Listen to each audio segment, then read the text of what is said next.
సినీ రంగంలో నటీనటులుగా గుర్తింపు తెచ్చుకోవాలని ఎన్నో కలలతో అడుగు పెడుతుంటారు. కొందరు ఒక్క సినిమాతోనే ఫేమస్ అయిపోతే, మరికొందరు మాత్రం తక్కువ సమయంలోనే ఫేడ్ అవుట్ అయిపోతారు. ఇప్పుడు మనం మాట్లాడుకుంటున్న హీరోయిన్ మాత్రం ఒక్క సినిమా చేసి ఊహించని విధంగా ఇండస్ట్రీకి గుడ్ బై చెప్పేసింది. సినిమా పరిశ్రమలో అనేక హిట్ చిత్రాల్లో నటించి స్టార్ స్టేటస్ అందుకున్న తారలు చాలా మంది ఉన్నారు. కానీ కెరీర్ పీక్స్ లో ఉండగానే కొందరు సినిమాను వదిలేశారు. కానీ మొదటి సినిమాతోనే బ్లాక్ బాస్టర్ హిట్ అందుకుంది. ఊహించని రేంజ్ లో క్రేజ్ సొంతం చేసుకున్న ఓ హీరోయిన్ అనూహ్యంగా సినీ రంగాన్ని వదిలేసింది. చేస్తే ఇప్పుడు 50,000 కోట్లకు మహారాణి. ఆమె మరెవరో కాదు, heroine Gayatri Joshi model, video jockey అయిన గాయత్రి మొదటి సినిమా ఏకంగా షారుఖ్ ఖాన్ సరసన నటించింది. వీరిద్దరి కాంబోలో వచ్చిన స్వదేశ్ చిత్రం 2004లో విడుదలై భారీ విజయాన్ని అందుకుంది.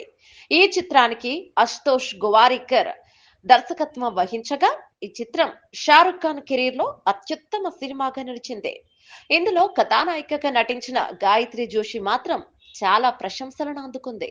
ఈ సినిమాతో బాలీవుడ్ ఇండస్ట్రీలో ఓవర్ నైట్ స్టార్ అయిన గాయత్రి ఆ తర్వాత వరుస సినిమాలతో బిజీ అవుతోందని అనుకున్నారు. కానీ ఫస్ట్ మూవీ తర్వాత ఇండస్ట్రీకి దూరమైంది గాయత్రి. ఈ సినిమా విడుదలైన కొన్ని వారాలకి ఆమె చిత్ర పరిశ్రమను విడిచిపెట్టి భారతదేశంలోని అత్యంత ధనవంతుడైన వ్యాపారవేత్తను వివాహం చేసుకుంది. అతడే బిజినెస్ మ్యాన్ వికాస్ ఒబెరాయ్. పెళ్లి తర్వాత ఇండస్ట్రీకి పూర్తిగా దూరమైంది.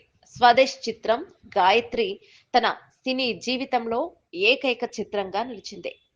వికాస్ ఒబెరాయ్ భారతదేశంలోనే అత్యంత ధనిక వ్యాపారవేత్త.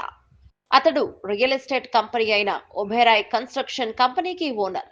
నివేదిక ప్రకారం ఆయన ఆస్తులు 50,000 కోట్లకు పైగా ఉన్నట్లు సమాచారం.